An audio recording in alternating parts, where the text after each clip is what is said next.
예수께서 성령의 충만함을 입어 요단강에서 올라와서 광야에서 40일 동안 성령에게 이끌리시며 마귀에게 시험을 받으시더라. 이 모든 날에 아무것도 사주시지 아니하시니 날수가 다음에 줄이시니라. 마귀가 이르되 네가 만일 하나님의 아들이거든 이 돌들에게 명하여 떡이 되게 하라. 예수께서 대답하시되 기록된 바 사람이 떡으로만 살 것이 아니라 하였느니라. 마귀가 또 예수를 이끌고 올라가서 순식간에 천하만국을 보이며 이르되 이 모든 권위와 그 영광을 내가 네게 주리라. 이것은 내가 네게 넘겨준 것이므로 내가 원하는 자에게 주노라.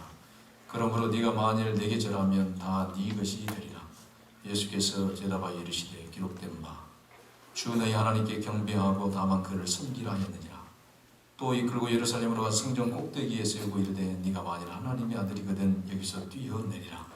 기록되었을 때 하나님이 너를 위하여 그 사자들을 명하사 너를 지키게 하시리라 하였고 또한 그들이 손으로 너를 받들어 네 발이 돌에 부딪히지 않게 하시리라 하였느니라. 예수께서 대답하여 이르시되 주 너희 하나님을 시험하지 말라 하였느니라. 마귀가 모든 시험을 다한 후에 얼마 동안 떠나니라. 아멘. 여러분, 자녀들에게 너희 아빠는 무엇으로 사는 것 같냐고 물어본다면, 너희 엄마는 무엇으로 사는 것 같냐고 물어본다면, 여러분 자녀들은 뭐라고 기록을 할 것 같습니까? 예수님에게 마리아와 이 요셉은 무엇으로 사는 사람으로 보여졌을까요? 예수님, 무엇을 보고 예수님은 오늘 이 시험을 참으셨을까요? 첫 번째 시험도 두 번째 시험도 세 번째 시험도 예수님이 그것으로 시험을 이길 수 있었던 것은 누구에게 보고 배운 것일까요?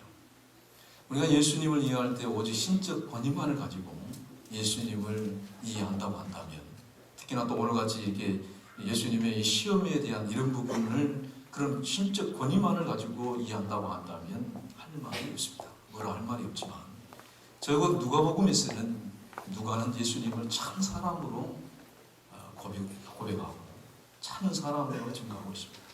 그는 육으로 입고 오셨고 그 후로 육으로 자라는 유년기의 과정을 기록한 것이 누가입니다. 유일하게 기록이 되어 있습니다.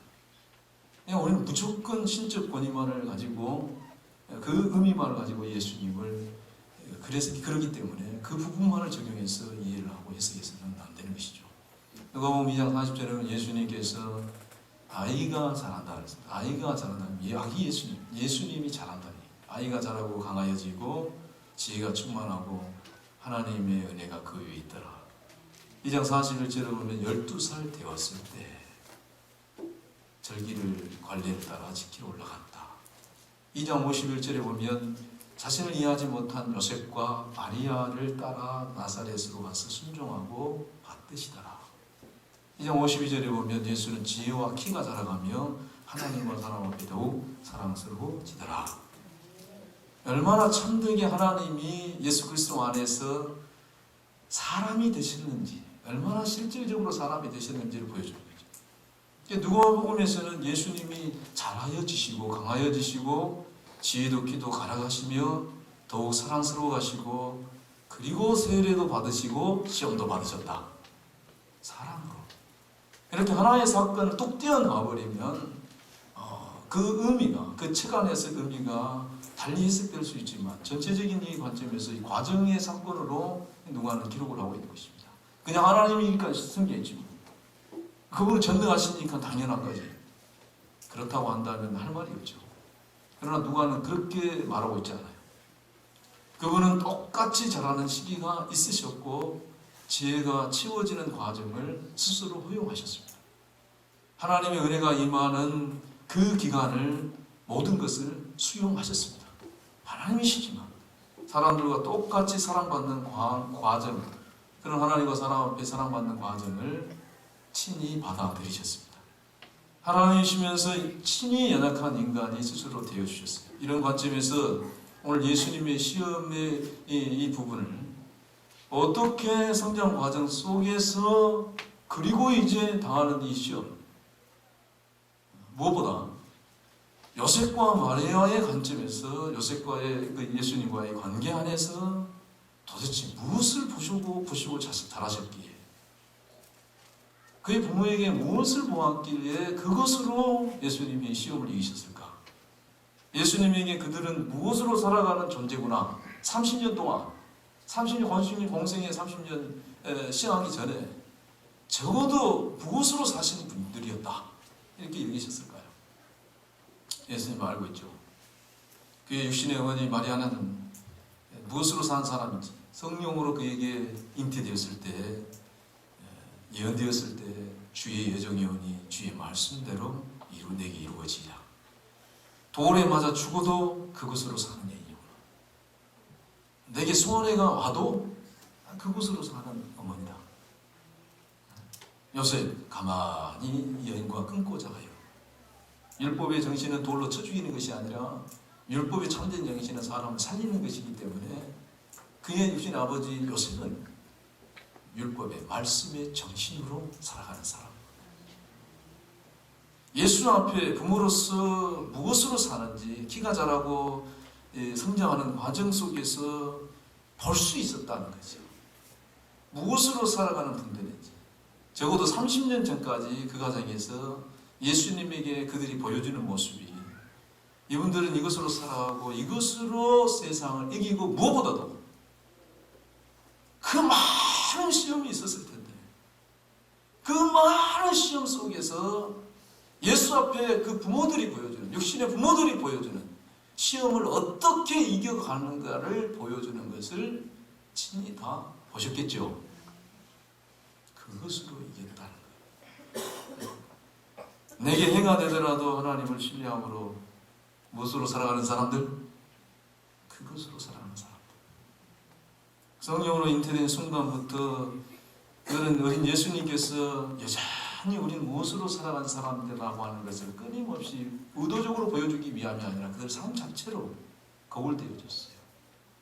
오늘 어버이 주일 우리에게 좋은 본이 되신 우리 부모님들께 감사드리고 우리 부모님들 신앙의 부모님들께 하나님의 은혜와 축복이 있으시기를 주의로 축원합니다. 감사하고 여러분들이 보여주지 않았다면 저 같은 사람이 어떻게 목사가 됐겠습니까? 친히 그 어려운 그 시대 속에서 신앙을 지킨 그 신앙의 신배들한테 머리 숙여 감사할 수밖에 없죠. 원리가 지금 성경에 정확히 나와요. 어디에서 그 힘을 얻고 정말 그래서 조금이라도 나도 내 자녀들에게 우리 자녀들에게 좀 이렇게 여겨지는 사람들로 좀 그들에게 그려줬으면 얼마나 좋겠는가 그런 생각을 하게 되는 거죠. 자, 오늘 이 본문이 있기 전에 바로 내용이 뭐냐면 이어지는 내용이 그렇게 구도가 그렇게 딱 짜있어요. 누가복음 2장에 보면 요셉과 마리아는 예수님이 태어나고 나서 뭘 했냐면 8일 만에 할례를 행했다 이렇게 2장에 나와 있습니다. 8일 만에 왜 할례를 행했을까요? 그들이 살아가는 모습이에요. 지금 낳은 지 8일 만에 표피를 이렇게 아기의 표피를 베는 것은 아기에게는 엄청난 큰 고통이라고 그래요. 의학적으로도요. 그때 아이들은 그 당하는 이 표피를 베는 것은 상상할 수 없는 큰 아픔을 고통을 준다는 거답니다. 근데 왜 그 아이에게 아기 예수님에게 그 고통을 주면서까지 그 쓰라린 아픔을 주면서까지 8일 만에 할례를 행했을까요? 무엇으로 살기 때문에? 여러분 자식들이 고통을 당하고 세상에서 아픔과 손해를 보는 한이 있어도 어떻게 하십니까? 자식을 편하게 그냥 두는 것이 부모의 사랑일까요? 8일 만에 아들에게 할례의 고통을 한 것은 말씀 때문이었어요. 말씀 때문에 살아가는 가르침 때문이었어요. 그래서 핏덩어리에게 아픔을 줬어요. 창세기 12장의 믿음의 조상 아브라함에게 영원한 대대의 언약이라고 하면서 말씀한 내용이 바로 아들을 낳으면 네 후손이나 네가 돈을 주고 산 종의 자식이라도 반드시 8일 만에 표피를 할례를 행하라 했어요. 그래서 아브라함은 8일 만에 이삭에게 할례를 행했습니다. 울었을까요? 안 울었을까요? 이삭이? 안 울었구나. 여러분 애들 안 온 것 같아요. 8일 만이요. 8일 만. 태어난 지 8일 만이요. 8일 만에 이거 울고 보고 때를 쓰고 아빠 물론 아빠는 안 했겠지.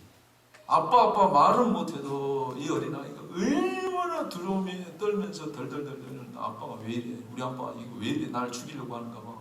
예? 뭔 표피를 왜 칼 가져올 거 아니에요? 아빠는 그 어린아이의 고통의 비명소리를 다 가슴이 찢어집니다.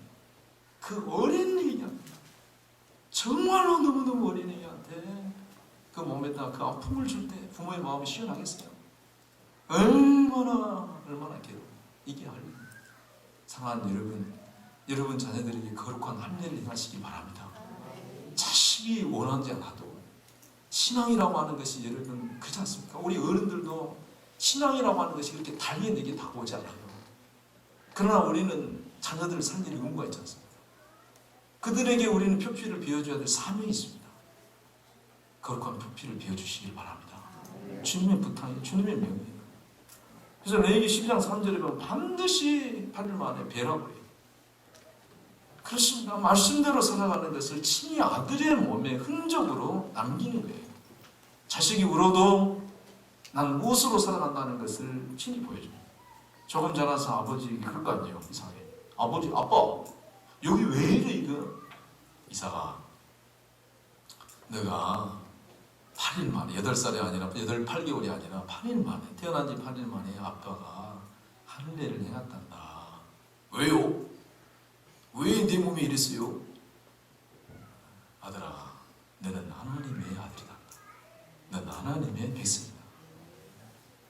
너는 하나님의 소유다. 너의 주인은 하나님이시다.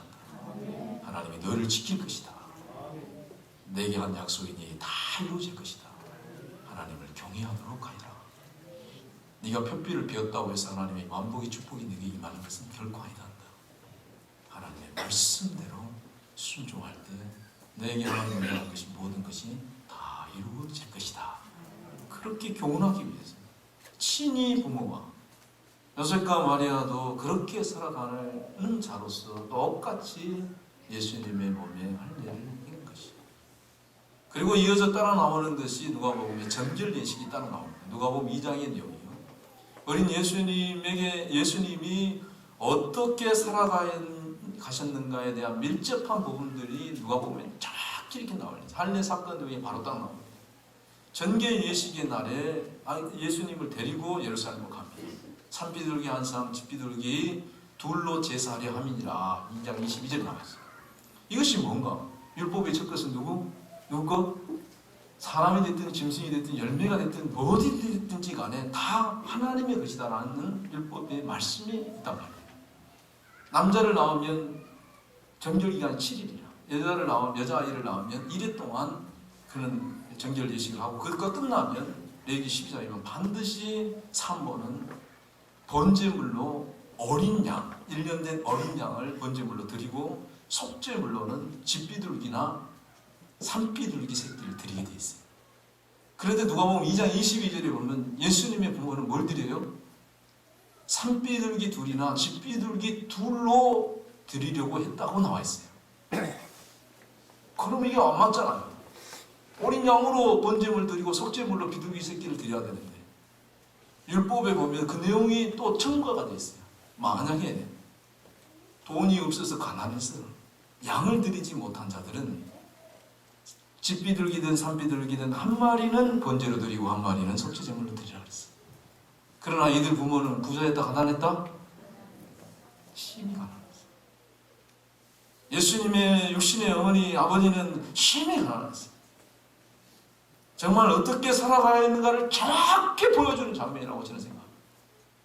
비록 가난하고 넉넉하지 않아도 이 말은 그들의 인생이 너무 넉넉하지 않고 고단하고 힘든다 할지라도 적어도 요셉과 마리아는 무엇으로 살았다. 내가 30년 동안 봤던 그들은 무엇으로 살았다. 여러분이 한번 말씀해 보십시오. 무엇으로 살더라? 말씀 따라서 구별해서 살아가더라. 없다고 가난하다고 그러지 않고 그것 때문에 집착하지 않고 그것 때문에 싸우지 않고 없어도 말씀 따라 그 길을 걸어가시더라. 그렇게. 그래서 누가복음 2장 22절에 보면 반복해서 표현한 내용이 율법의 모세 율법대로 모세 율법의 선대로 주의 말씀대로 이 표현이 계속 반복해요. 누가 의도적으로 강조합니다. 그들은 그렇게 살았다. 그것으로 살았다. 그것을 보고 예수님이 잘하셨다. 누구 때문에? 누구를 위해서 보여주시는 거죠? 우리 부모님들과 우리 자녀들을 위해서 예수님이 친히 하나님이신데 보여줘요. 그것을 보고 잘하고 성장해야 된다고. 한 번 더 다시 묻습니다. 여러분의 자녀들은 여러분들이 무엇으로 산다고 생각할까요? 세 번째로 이어서 보여주는 누가복음 3장의 내용은 예수님이 30세쯤 되셨더라 이 표현이 나옵니다. 23절, 3장 23절. 이게 12살 30세쯤 이 표현은 성경 어디도 없어요. 누가복음을 봤어요. 예수님의 신적 권위를 무시하는 것이 아니에요. 참 하나님으로 오셨음을 누구보다 잘 알아.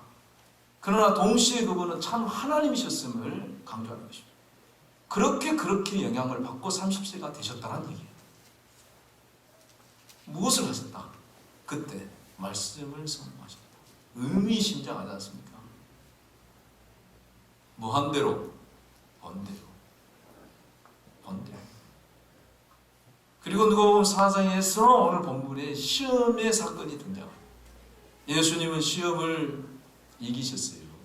이 세 가지 시험을 예수님은 무엇으로 이기시더라? 말씀으로 이기시더라.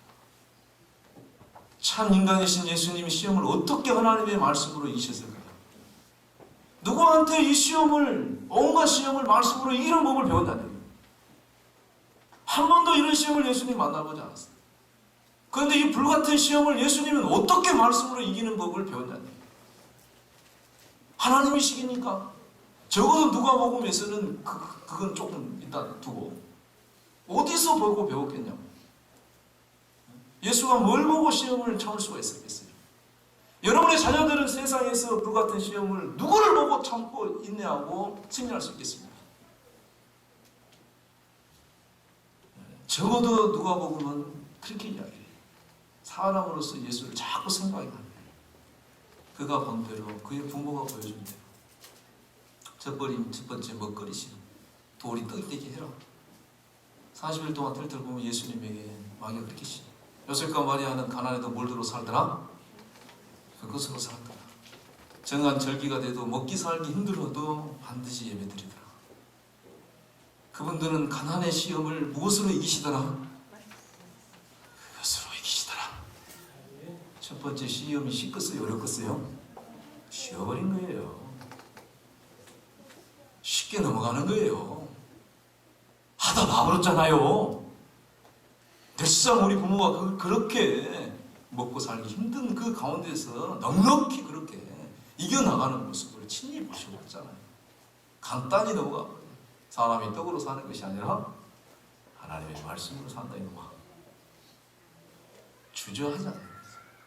내가 여기서 굶어 죽는다 할지라도 난 그것에 손 안 댄다. 번대로.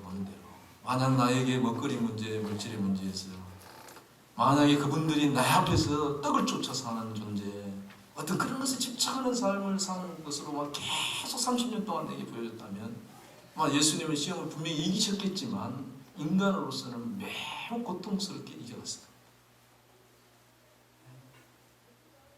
제가 아까 얘기했잖아요. 신앙의 선배들이 보여주지 않는데 제가 여기 있을 리가 없죠. 그렇게 목회하는 것이고 그렇게 십자가 지고 가는 것이다. 우리 선배들이 얼마나 많이 보여줬습니까? 힘들면 그분 생각하고 그분 바라보고 우리 지역의 손양호 목사님 생각하고 이렇게 걸어갈 수 있는 이게 바로 성서의 하나님의 원리, 이김의 원리. 눈치채야죠. 그렇게 못하면 내 자녀들이 이긴다 못 이긴다. 두 번째 과시하고 세 번째 지배하고 싶은 이 시험도 그대로 똑같습니다.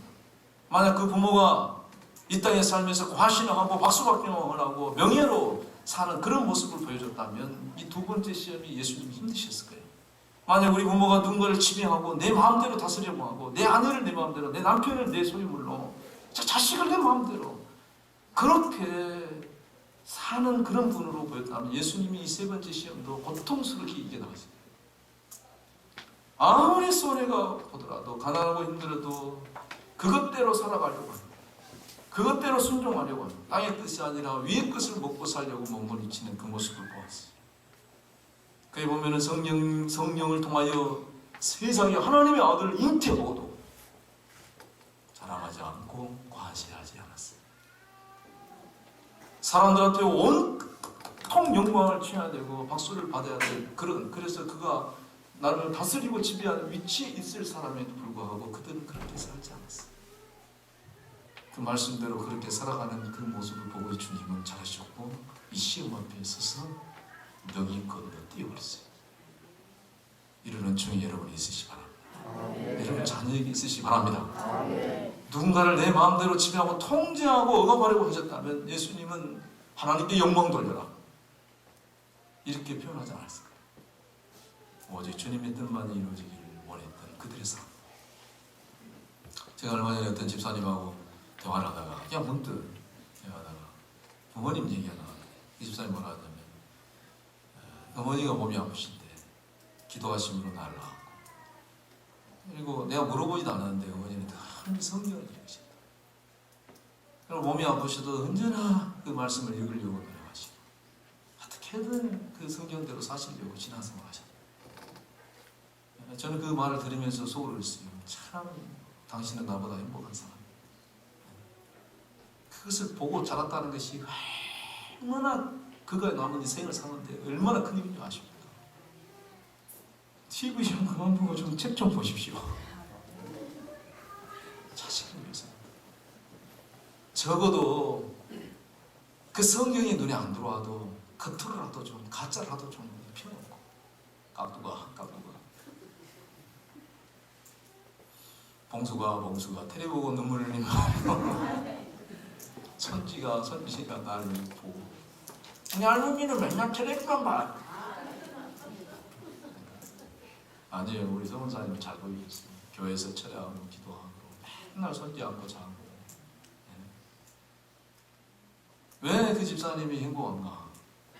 저는 왜 어머니가 이제 지금 권사님이시지만 우상성미고 가정이 그래도 지금 늘 기도하시고 감사합니다. 세상을 이기는 거예요. 그걸 봤어요, 안 봤어요? 그 인생을 살면서 자식을 키우면서 그러면서 세상을 이겨가는 법을 다 배웠어요. 교회 설교로 배우는 것보다 더 강력하게 배웠다.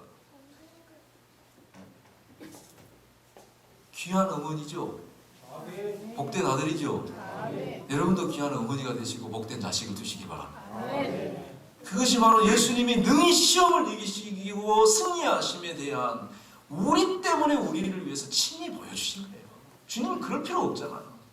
그러나 우리가 사람이기 때문에 우리를 살리고 우리를 이기게 하시기 위해서 주님이 친히 그걸 보여주시고 이는 누가를 통해서 이렇게. 그래서 제가 한 번 더 다시 묻는 거예요. 여러분의 자녀들은 여러분을 무엇으로 산다고 생각할까? 이제 심각한 질문 나옵니다. 길복교회 목사님은 무엇으로 산다고 생각하실까? 우리 장로님들은 무엇으로 사시는 분들이라고 성도들이 여기십니까? 우리 권사님들은 무엇으로 사는 분들이라고 우리 성도들이 바라보실까? 우리 집사님들 내가 누리는 참된 것을 받아가지고 내가 그 안에서 살다가 그것이 흘러가서 가정이든 교회든 연약한 자들이 부족하지만 동행함을 통하여 바라봄으로 자연스럽게 참아주고 어려워도 주님을 바라보았으면 좋겠습니다. 오랫동안 본 것이 남아있었어요. 내가 정말 좌절할 때 일어설 수 있는 힘이 되었으면 좋겠습니다. 여러분은 돌을 맞아도 죽을 정도로 되더라도 해가 되더라도 반드시 말씀대로 가면 하나님께서 도우실 것입니다. 여러분 자녀를 도우실 겁니다. 그것이 절대로 나에게로 끝나지 않습니다. 여러분 꼭 기억하십시오. 여러분이 그 시험을 그것으로 이기면 그것은 살아있는 것이 됩니다. 반드시 살아있는 것이 됩니다. 그래서 특히나 여러분과 가장 가까이 있는 여러분의 핏줄을 타고 있는 여러분의 자녀들이 이것을 바로 이어받게 됩니다. 예수님은 그러셨습니다. 십자가를 지시고 골고다를 오셨습니다. 물론 참 하나님이시기 때문에 주님은 능히 감당할 수 있다고 하지만 주님도 한 대 맞으면 아프시고 때리면 고통스럽습니다. 그러나 그 모든 고난을 다 짊어지고 십자가에서 운명하시기까지 주님 십자가에서 누구에게 이야기를 하시죠? 내 영혼이라. 내 영혼. 심장한 표현이죠. 우리 주방의 장로님, 아버님 천국 보내시고 하관 예배를 드리는데 장로님 우시면서 그러시다. 아버지 고마웠어. 아버지 그동안 고마웠다. 고맙죠. 보여주심이 이렇게 고마워. 여러분의 자녀들은 여러분 무엇으로 살아가기를 원하십니까? 무엇으로 살아가는 자녀들이 되었으면 후회 없이 어려운 일이 있어도 능히 이겨나갈 수 있다고 생각합니다. 본대로 살아갈 것입니다. 본대로. 그래서 말씀 안에서 행복한 목사가 되고 싶고, 말씀 안에서 행복한 우리 교인들이 좀 되었으면 좋겠고, 우리가 그렇게 즐겁고 행복하고 우리가 말씀 안에서 누리고 있으면 그들은 어떻게 우리가 말하지 않아도 하나님이 알아서 하실 거예요. 주님이 친히 우리를 위해서 보여주시니 그대로 가죠. 예수님도 친히 제자들이 그렇게 보여주시니 그들은 보여주신 대로 또 시험을 이겨나가. 반대로 믿음의 경주의 원리가 이렇습니다. 먹고 살기 힘드시죠? 그렇지만 오늘 말씀을 한번 살아보십시다. 정말 그렇게 살다 보면 우리 때는 좀 고생스럽고 힘들어도 우리 자녀 때 우리 자녀들이 그 밑거름 위에서 탁탁 이기고 탁탁 승리해가고, 나는 그거 하나 신앙으로 이겨보려고 몸부림쳐야 되는데 우리 자녀들은 예수님처럼 어째요? 야, 사람 너로 사는 거 아니야? 그냥 딛고 가버려요. 그냥. 나는 그거 하나 딛고 가려고 그렇게 힘들게 했는데 이기고 승리하고 나니 우리 하나님의 은혜가 그들에게 임하니 그냥 쉽게 딱딱 딛고 넘어가니 구별하여 드리는 것이 당연하고 촬영하지 않고 섬기는 것이 너무나 당연하고 이게 전혀 자기들에게는 자연스러운 일이 되버려요. 저를 보십시오 라고 할 수 있겠는가? 목사인 저를 보십시오 라고 할 수 있겠는가? 저를 기억하면서 여러분 시험을 참으십시오 라고 말할 수 있겠는가? 진짜 죄송하고 미안합니다. 그렇게 비춰주지 못한 것 같아서. 정말 우리 자녀들한테 나를 보고 이겨라 라고 이렇게 할 수 있겠는가?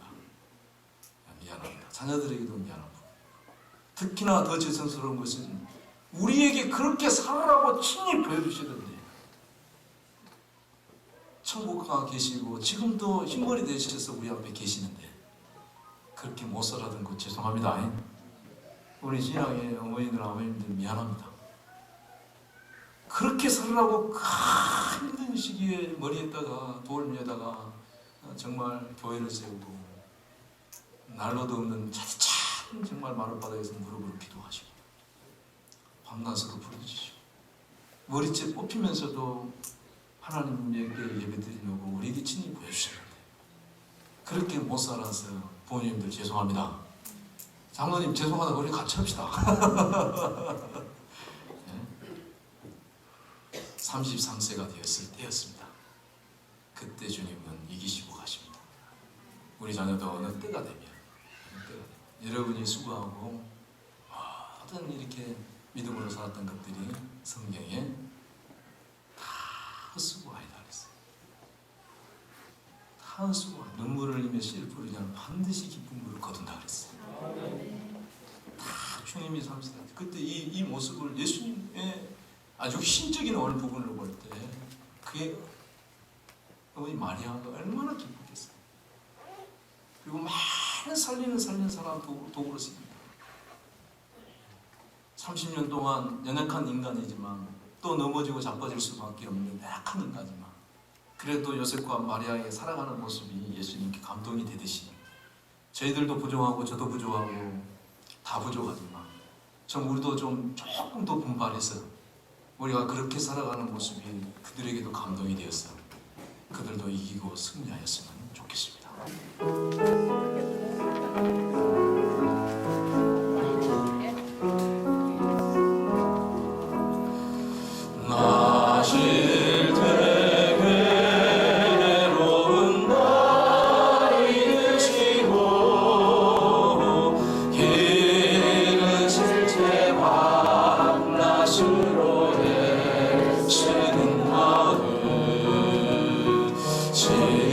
진자니 말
은혜와